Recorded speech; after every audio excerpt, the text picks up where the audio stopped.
Hello and welcome to episode 325 of the Clean Energy Show. I'm Brian Stockton. I'm James Whittingham. This week, a new generation of solar panels using perovskite layered on top of silicon is pushing efficiency of solar panels beyond 30%. That's compared with 22 to 24% for most panels being installed today. And the company behind it says it can get it to 37% by the end of this decade, which is astounding. Personally, I'm also hoping to get to 37% efficiency by the end of this decade, which would also be astounding. This podcast runs at 20% efficiency tops. China has donated another 5,000 solar systems to Cuba to help with their current energy challenges. This while research continues to see if Cuba can someday be powered entirely by cigars. All that and a bit more on this edition of the Clean Energy Show. Brian, welcome to the dog days of summer. Yeah. We've got a short show this week due to scheduling problems and my health. I still have post-surgery complications with my stomach, and we've been delayed to get our bonus podcast out, but we will be recording that at the same time as we're recording our weekly public show. Next week, we've got another full show for you, hopefully, health permitting, and then we'll be off for a week before Labor Day to rejuvenate for the grilling fall season, because it always gets tough once we get back into the fall. Yeah. So we need to freshen up here on our end. Well, if it makes you feel any better, I'm actually on a liquid diet today because I have to have one of those invasive procedures tomorrow, one of those invasive tests tomorrow. Which end? The not good end. Oh, no. Anyway, it's fine. It's a regular thing. But I just started liquid diet this morning, so I'm okay so far. But, later today, I'm going to crash. 2 weeks of that I did before my surgery. Right, exactly. And then after that, it was... Yeah, I've been doing it for like 20 minutes, and I'm pissed already. Well, now you know how I feel. So you just got back from a trip. Yeah, very quick trip to Seattle.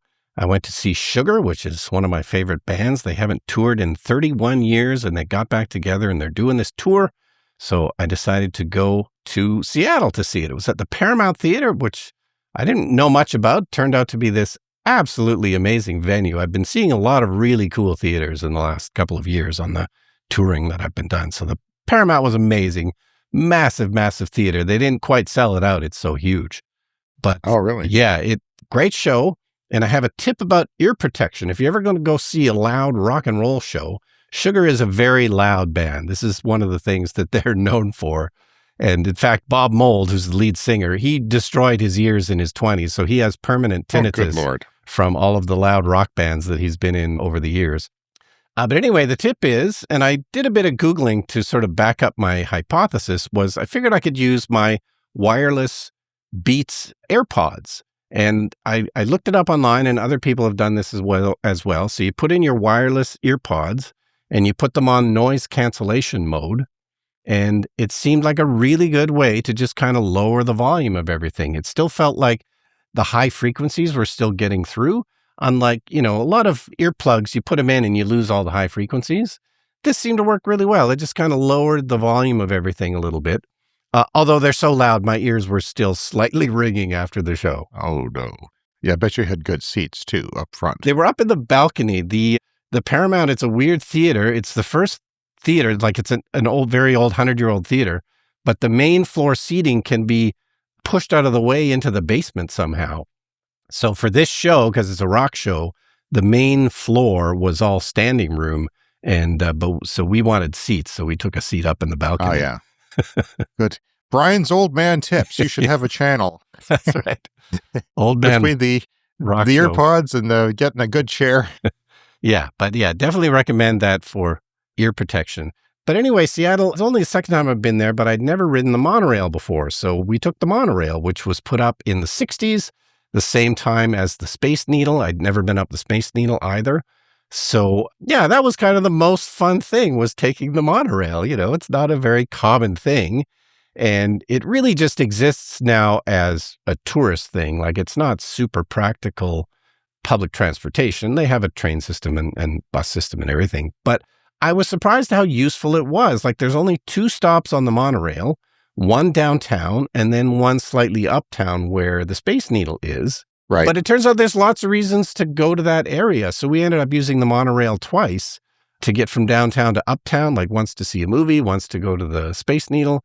And yeah, it just felt great to use a monorail as my public transit system. Would you say it's for tourists more than locals, or how would you categorize I think so, it? yeah. And because if you're a tourist, you're probably staying downtown and you're probably going to the Space Needle. So yeah, I think it's mostly tourists. But yeah, it was a ton of fun. And the driver, we sat up front once, and the driver could see we were excited tourists, so he let us ring the horn on the monorail. Oh, what a thrill for What a thrill. A man of your age. Yeah.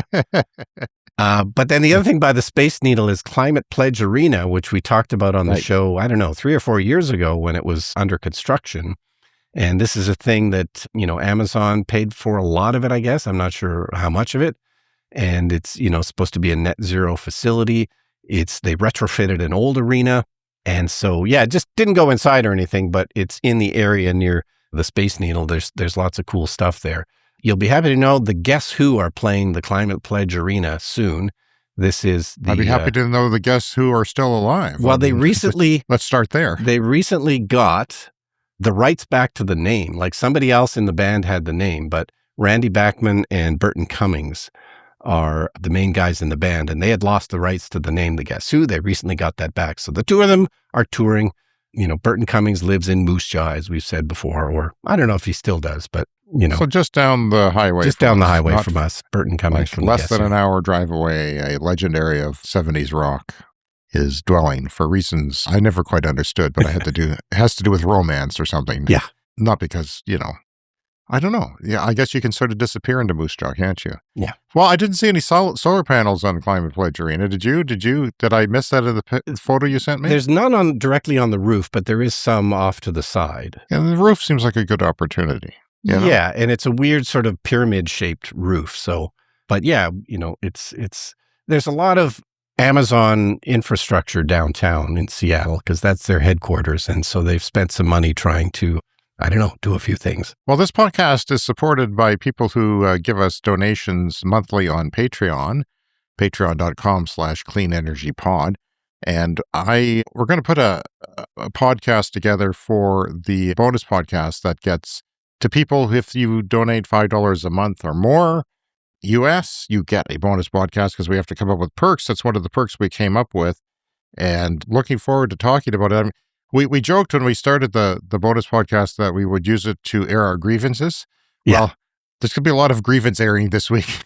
I've been fighting with insurance over the hailstorm that happened on June 9th, just before my surgery. And they're going to take the leaf away from me. And I have to fight to get some money for that leaf that is more. What's happening is basically what I expected would happen, is that they would say, okay, we can't find any Nissan Leaf electric cars around here, so we're going to go to BC, where there are thousands of them. There are none here. When I see one, it's an event. There's hardly any here. You could count them on your fingers. In British Columbia, which is one of these places, these jurisdictions, this province that has an EV mandate, they had big rebates for many, many years, especially when the Leafs came out. And they forced automakers to sell a certain amount, I think, as well. But they also had used programs and trade-in programs. So you can't go by the price there because if someone had one for sale here, it would be thousands more than it would be there if they did, and they don't. But because there aren't any, they tend to sell for a lot more. So I don't want to drive a combustion vehicle, and I can't even drive a combustion vehicle because the money they're going to give me is not enough to buy a used combustion vehicle anymore. And if I can't have a combustion vehicle, I can't go to the gym. If I can't go to the gym, I can't have my health back. And it's a big, horrible loop for me. And plus, we're fighting with the insurance over the house as well. I'll get into that. Yeah, so just a few things there that we'll be talking about in the bonus podcast, as well as some clean energy stuff. So if you want to sign up, you can go to patreon.com/cleanenergypod and join the Clean Club today. From PV Magazine, Cuba gets more solar donations from China. So this is a story we first reported on a few months ago here on the podcast. As we know, Cuba is going through terrible energy crisis at the moment. They're finding it difficult to keep their grid operational. And so this donation follows on the previous one that was back in November 2025. So there's a second delivery of 5,000 photovoltaic systems to Cuba. This is to electrify isolated rural homes and support essential services, including health centers, emergency medical facilities, daycare centers, homes for children without parental care, and bank branches. That's important because, people need to get money if there's frequent power outages. This could be a huge, huge problem. So these are kind of self-contained systems. They have 14.3 kilowatt hours of storage with each unit.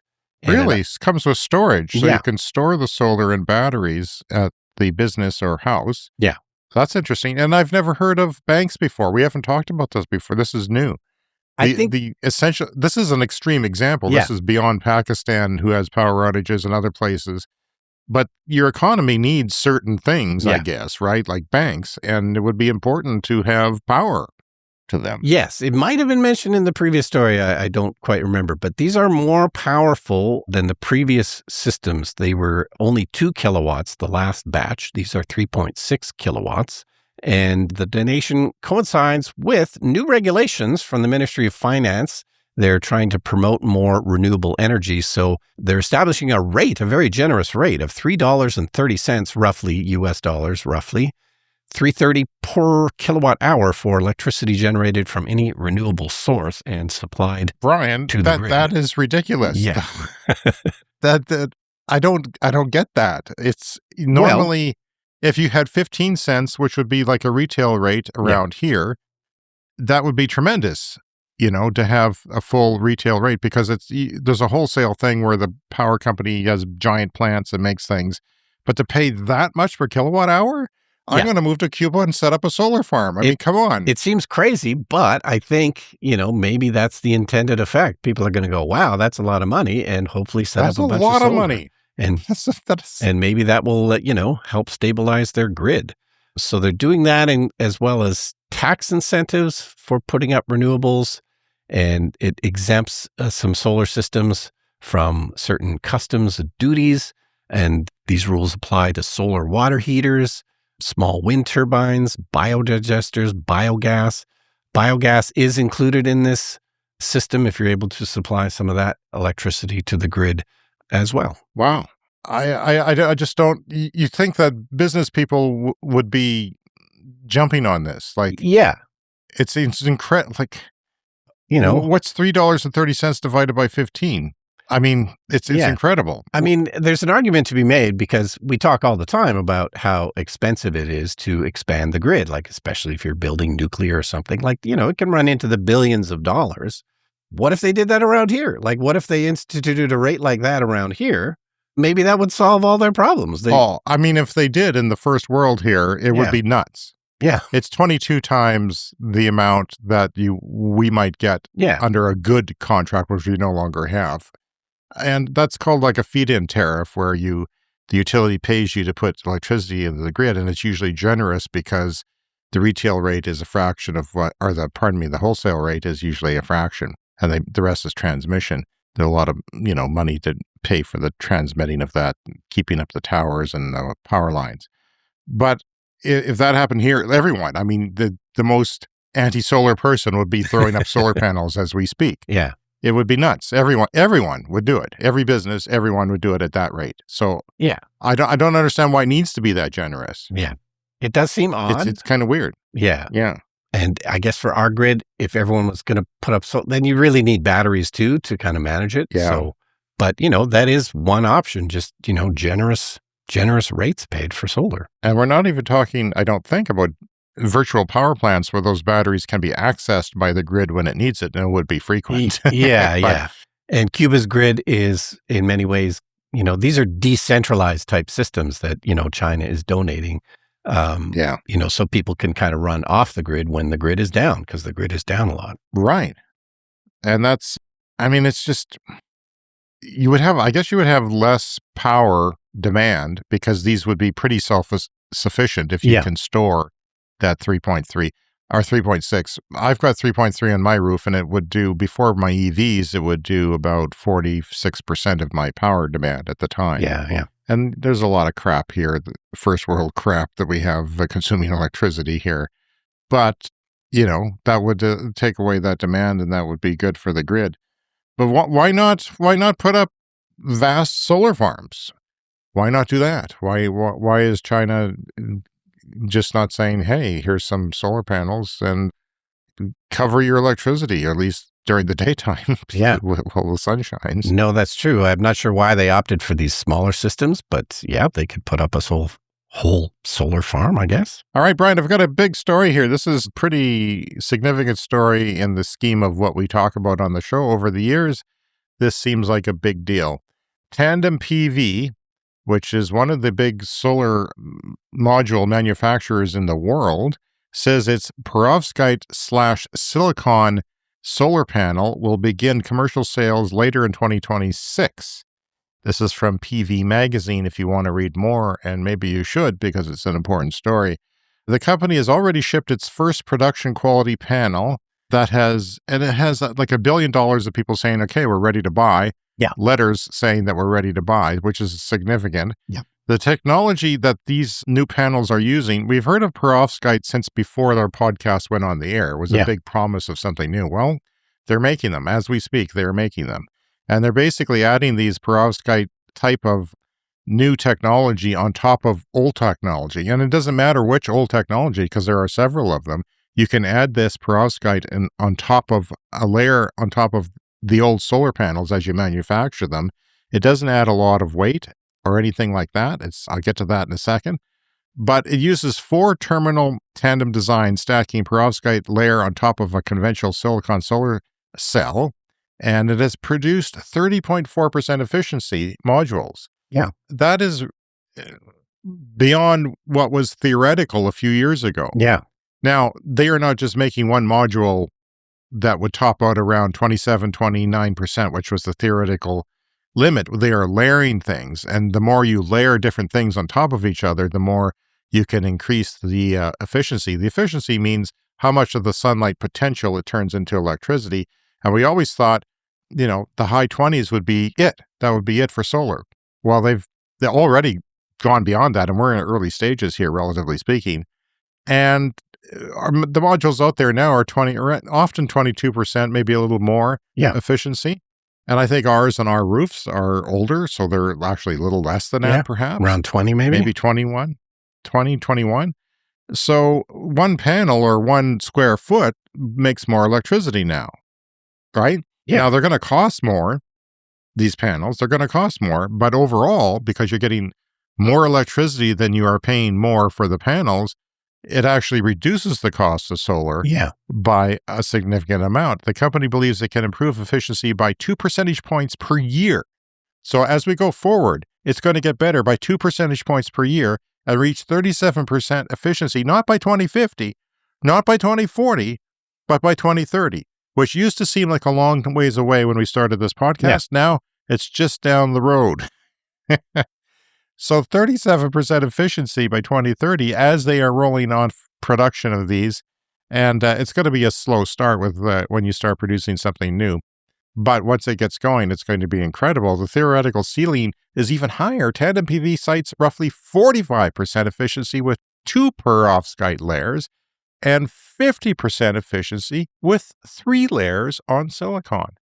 50% from 22 now. Yeah. If you look at all the solar in the world doing more than twice what it does now, it's an incredible thought. And as we know, solar panels last for decades. So imagine that improvement spread over, the next 30, 40, 50 years that these panels will be out there. It's a crazy amount of power. Higher efficiency means more electricity from the same amount of land, glass racking, I have to put up racking, these metal structures to hold them.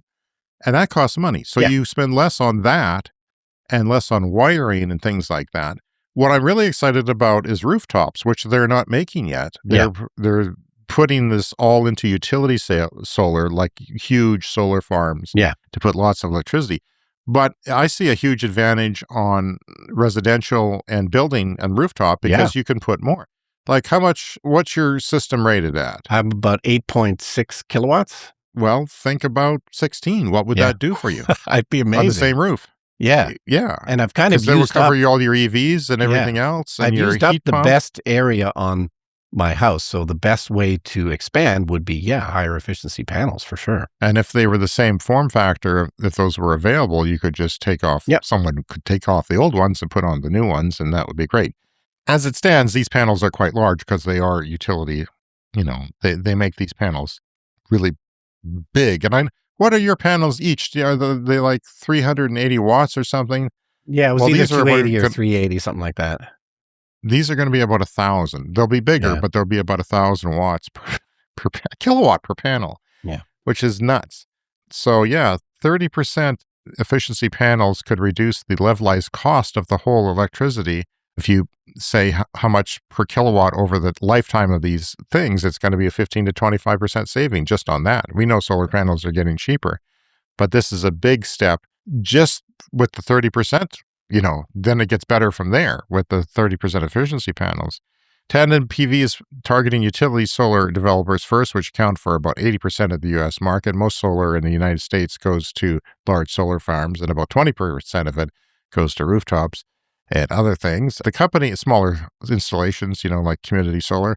The company said its perovskite layer adds only a tiny amount of material, about 5 grams of liquid per panel, not per cell. Wow. When you think of a solar panel, it's a huge panel. It's 5 grams. So it's not adding weight, and it's significantly increasing the panel's power output with this 5 grams of liquid material that gets applied. The design is cell agnostic, meaning it can be put on anything. Like there's PERC, there's TOPCon, and HGT. There's different kinds of solar technologies out there. It can be worked with any of the three.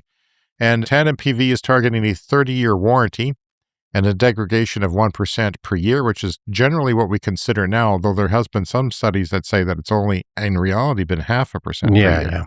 But that's not bad. That still means you have a 30-year panel that has most of its life left in it. And its latest modules showed no measurable degradation after a year of outdoor testing, which is impressive because this is one of the challenges that took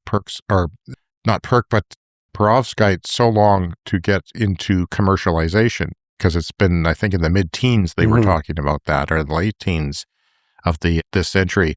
The company expects a gigawatt-scale manufacturing in 2028. So they're ramping up now. They're going to do stuff in 2027 hard, but it will get to the gigawatt scale in 2028 and believes 34% module could be possible as production ramps up.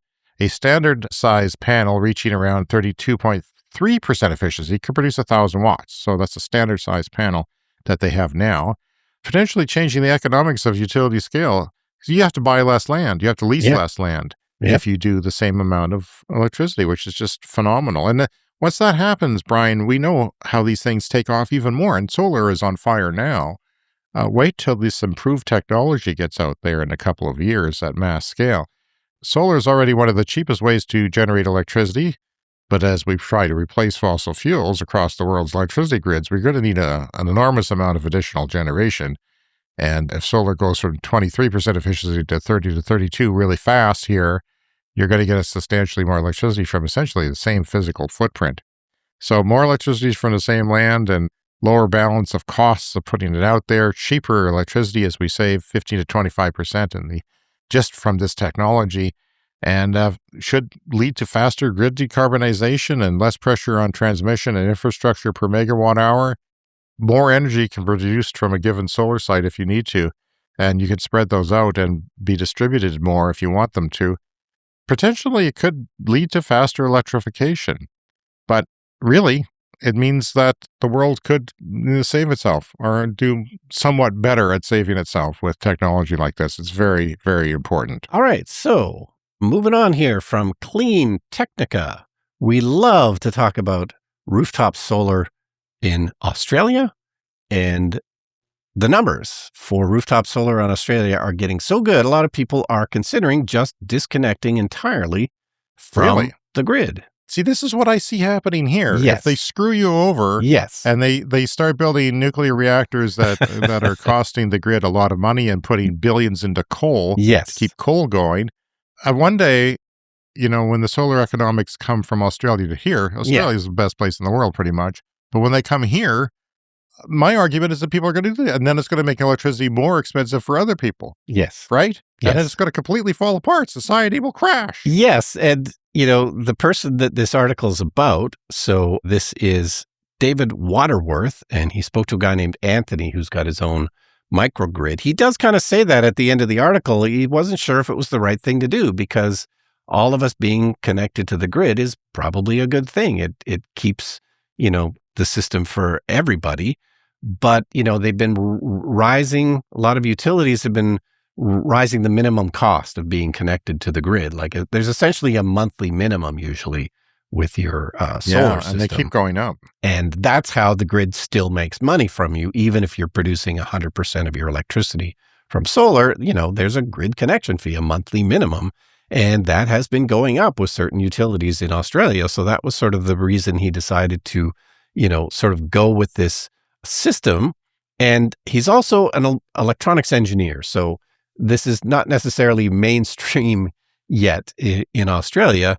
But if you certainly have a background in, electricity or electronics, that, this is maybe going to make it easier for you to do. But the principle is very simple. Solar systems in Australia, we know, are already fairly reasonable price, partly because of subsidies, partly because of the regulations that they have in Australia.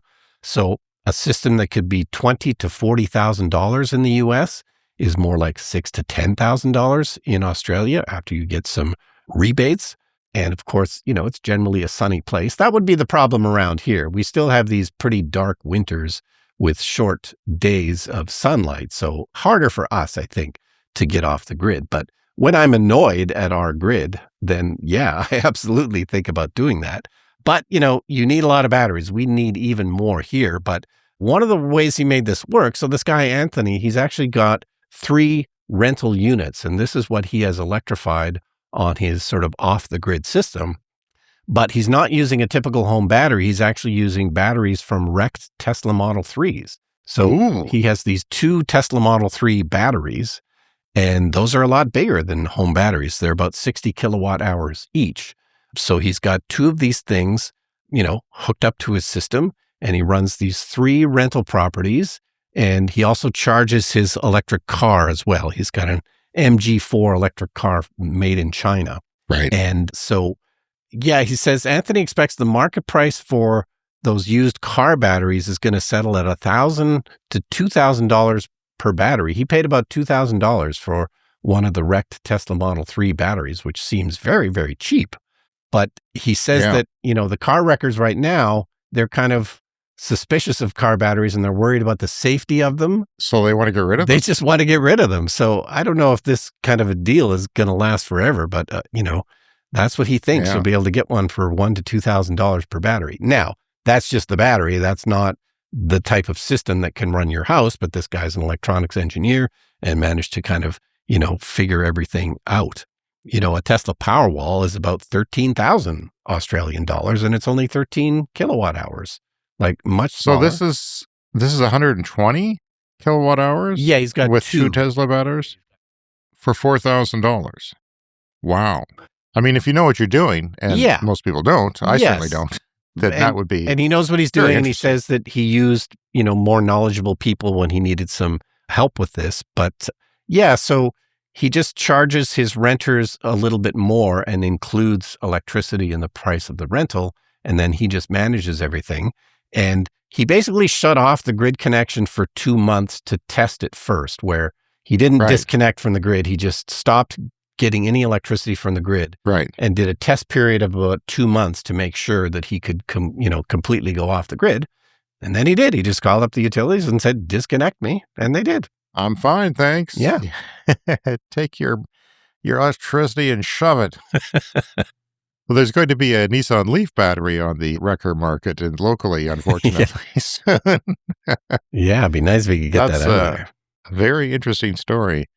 Yeah, that's it for this week. We have no lightning round. We'll be back next week with a full show, health permitting, and you can find the Clean Energy Show on social media like TikTok, Instagram, and Blue Sky as Clean Energy Pod, all in one word.